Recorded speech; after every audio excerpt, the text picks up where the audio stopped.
Assalamualaikum warahmatullahi wabarakatuh. Waalaikumsalam warahmatullahi wabarakatuh. Alhamdulillahirabbil alamin wassalatu wassalamu ala asrofil anbiya'i wal mursalin wa ala alihi wa sahbihi rasulillahi ajma'in. Baiklah, pada pagi hari ini kami diberikan kesempatan untuk memaparkan materi yang telah diberikan oleh dosen pengampu, yaitu model pembelajaran.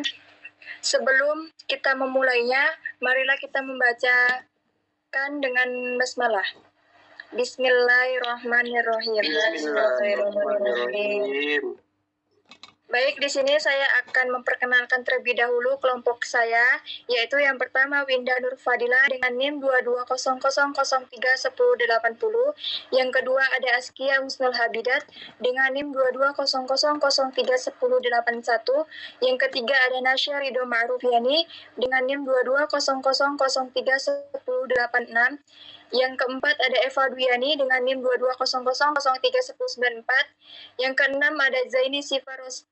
Yang kelima ada Zaini Sifarosana dengan NIM 2200031103. Yang keenam ada Firmansyah dengan NIM 2200031089. Yang terakhir ada Muhammad Hafiz Budi Afkar dengan NIM 2200031097. Baiklah, saya tidak akan memperpanjang, langsung saja kepada pemateri. Di sini kami akan membahas yang pertama yaitu ada pengertian dan atau teori model pembelajaran. Yang kedua itu ada jenis-jenis model pembelajaran. Yang ketiga itu ada ciri khas atau karakteristik model pembelajaran. Yang keempat itu ada kelebihan dan kelemahan dari setiap model pembelajaran.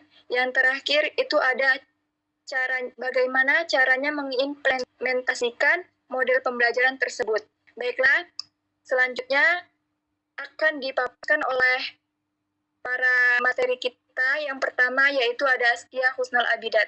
Untuk Askia dipersilakan. Baik, di sini saya akan menjelaskan tentang model pembelajaran. Model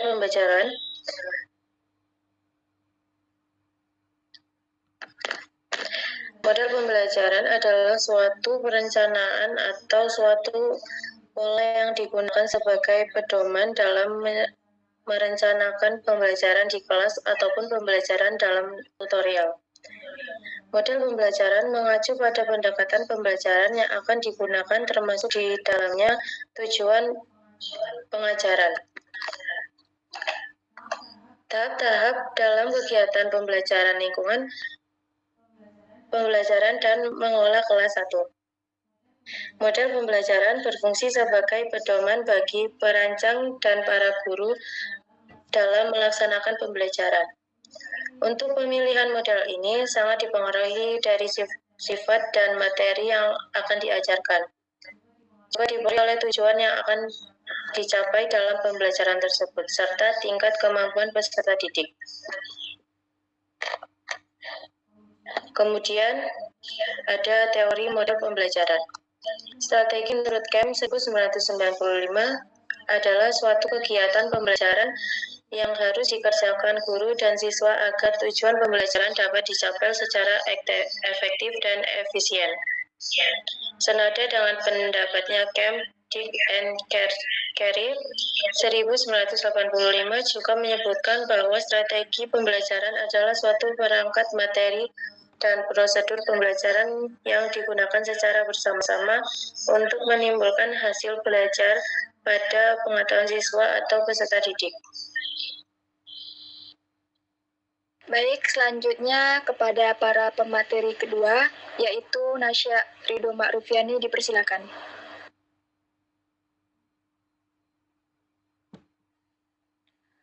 Para ahli mengembangkan model pembelajaran berdasarkan berbagai prinsip atau teori pengetahuan.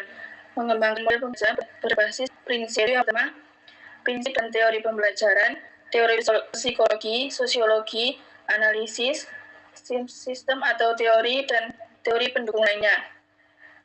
Kemudian model-model pembelajaran diterapkan dalam pembelajaran. Yang pertama ada model pembelajaran komparatif. merupakan pembelajaran yang menggunakan jasa antar siswa untuk mencapai tujuan pembelajaran. Yang kedua, model pembelajaran langsung. Model pembelajaran langsung adalah suatu pendekatan mengajar yang dapat membantu siswa mempelajari keterampilan dasar dan memperoleh informasi yang dapat diajarkan selangkah demi selangkah. Yang ketiga, model pembelajaran tidak langsung. Berbeda dengan model pembelajaran langsung, seperti yang sudah diuraikan, model pembelajaran tidak berpusat pada siswa. Peran guru dalam pembelajaran ini bukan memberikan informasi, melainkan mengajukan pertanyaan-pertanyaan dan mendengarkan siswa serta memberikan pengarahan atau pujian kepada siswa. Kemudian model pembelajaran konsentris. Pada model pembelajaran ini, yakni seluruh bahan ajar atau materi pembelajaran dijalani beberapa kali dan permulaan hingga akhir dimulai dari yang paling mudah dan paling penting. Yang kelima, model pembelajaran sintetis. Model pembelajaran sintetis ini menunjukkan kegiatan belajar mengajar seharusnya dimulai dari mempelajari unsur-unsur atau bagian-bagian. Yang keenam, model pembelajaran analisis. Model pembelajaran ini merupakan kebalikan jalan pelajaran sintetis, dimulai dari yang umum menuju yang khusus, dari kebutuhan menuju bagian-bagian. Yang ketujuh, model peningkatan kapasitas berpikir. Di antara model-model mengajar yang termasuk kategori information processing adalah model peningkatan kapasitas berpikir yang diilhami oleh metode klinis ciptaan Jane Piaget. Penerapan model peningkatan kapasitas berpikir diarahkan pada pengembangan sebagai berikut, yaitu daya cipta akal siswa, berpikir kritis siswa, penilaian mandiri siswa, dan juga pengembangan. Yang kedelapan, model personal atau pengembangan pribadi. Kumpulan model personal pada umumnya berorientasi pada pengembangan pribadi siswa dengan lebih banyak memperhatikan kehidupan ranah rasa, terutama fungsi emosionalnya. Yang terakhir, ada model interaksi sosial. Model ini didasari oleh teori belajar Gestalt. Model ini, interaksi sosial menitik beratkan hubungan yang harmonis antara individu dengan masyarakat.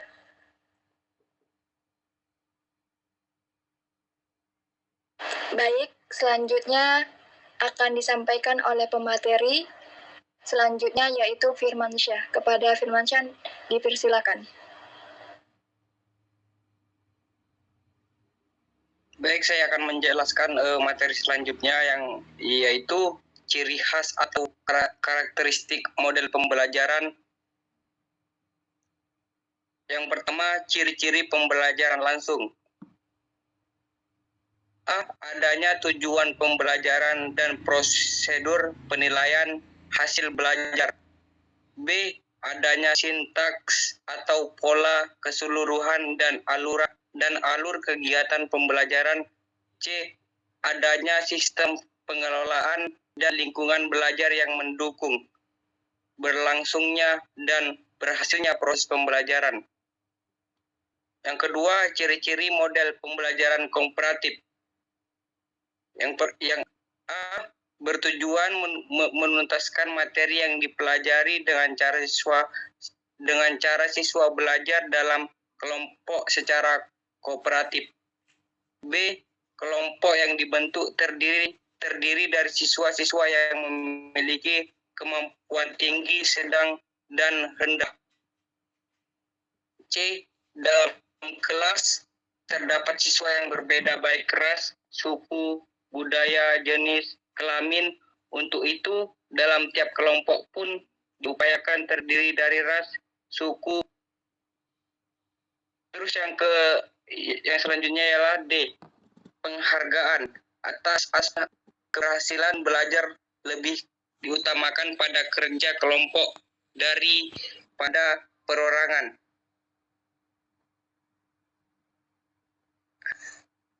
Kelebihan dari pembelajaran tidak langsung diantaranya adalah yang pertama, dapat meningkatkan kreativitas siswa. Yang kedua ialah dapat meningkatkan kemampuan siswa dalam memperoleh dan memahami informasi dengan sendirinya.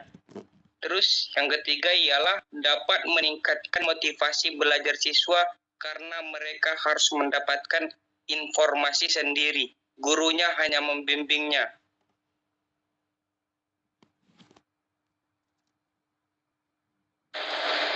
Baik, Selanjutnya yaitu akan dibacakan oleh pemateri Winda Nurfadilah. Kepada pemateri dipersilakan. Baik, selanjutnya saya akan menyampaikan tentang kelebihan dari pembelajaran tidak langsung. Di antaranya yang pertama, dapat meningkatkan kreativitas siswa. Yang kedua, dapat meningkatkan kemampuan siswa dalam memperoleh dan memahami informasi dengan sendirinya. Yang ketiga, dapat meningkatkan motivasi belajar siswa karena mereka harus mendapatkan informasi sendiri.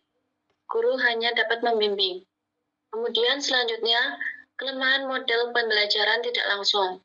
Yang pertama, dalam masalah waktu. Model atau pendekatan yang menyita waktu dibandingkan dengan pendekatan langsung.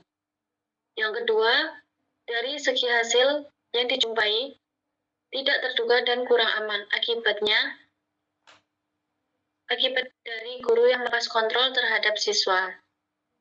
Kemudian yang terakhir, model pembelajaran ini tidak baik digunakan dalam memberikan informasi yang detail.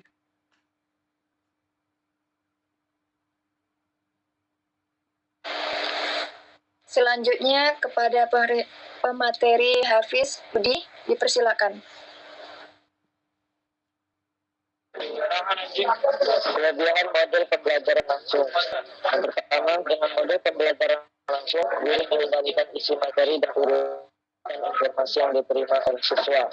Yang kedua, dapat diterapkan secara efektif dalam kelas yang besar maupun kecil. Yang ketiga, dapat digunakan untuk menekankan poin-poin penting atau kesulitan-kesulitan yang dihadapi siswa. Selanjutnya, kekurangan model pembelajaran langsung.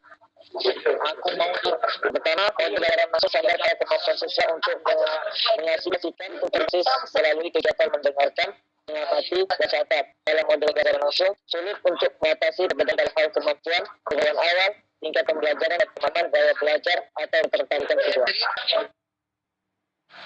Baik, yang terakhir yaitu kepada pemateri Zaini Siparosana dipersilakan. Baik, langsung saja. Implementasi model pembelajaran dalam pendidikan. Yang pertama, penerapan model peningkatan kapasitas berpikir diarahkan pada pengembangan sebagai berikut. Yang pertama, daya cipta akal siswa. Yang kedua, berpikir kritis siswa. Yang ketiga, penilaian mandiri siswa dan juga pengembangan. Yang keempat, sosio-emosional siswa atau perasaan kemasyarakatan. Yang kedua, fenomena ranah rasa siswa. Implikasi teori humanistik dalam pendidikan adalah sebagai berikut. Yang pertama, bertingkah laku dan belajar adalah hasil pengamatan. Yang kedua, tingkah laku yang ada dapat dilaksanakan sekarang. Yang ketiga, semua individu memiliki dorongan dasar terhadap aktualisasi diri. Yang keempat, sebagian besar tingkah laku individu adalah hasil dari konsepsinya sendirinya. Yang keempat, mengajar adalah hal penting, tapi belajar siswa adalah sangat penting. Bab 3, kesimpulan. Strategi menurut KEM 1995 adalah suatu kegiatan pembelajaran yang harus dikerjakan guru dan siswa agar tujuan pembelajaran dapat dicapai secara efektif dan efisien. Model pembelajaran adalah suatu rencana atau pola yang dapat digunakan untuk merancang tatap muka di kelas atau di luar kelas dan untuk menyusun materi pelajaran. Bentuk model pembelajaran ada 3 macam. Bentuk model pembelajaran aktif, kreatif, dan inovatif, yaitu yang pertama model pembelajaran langsung, kedua model pembelajaran tak langsung, yang ketiga model pembelajaran kooperatif, yang keempat model pembelajaran konsentris, yang kelima model pembelajaran sintesis, yang keenam model interaksi sosial, yang ketujuh model personal atau pengembangan pribadi, yang kedelapan model pembelajaran analisis. Terima kasih. Baik, terima kasih untuk para pemateri kita hari ini. Berakhirnya pemaparan atau penjelasan yang dilakukan oleh pemateri, berakhir pula presentasi kami dari kelompok 5 pada hari ini. Semoga apa yang tadi oleh pemateri, teman-teman dapat memahami model pembelajaran yang sudah dijelaskan.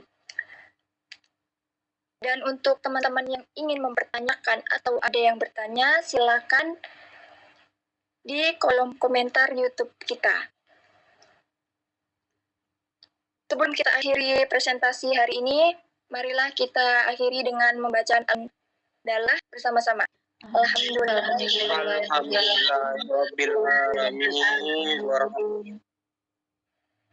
Baiklah, Kebenaran itu datangnya dari Allah, kesalahan itu datang dari kami.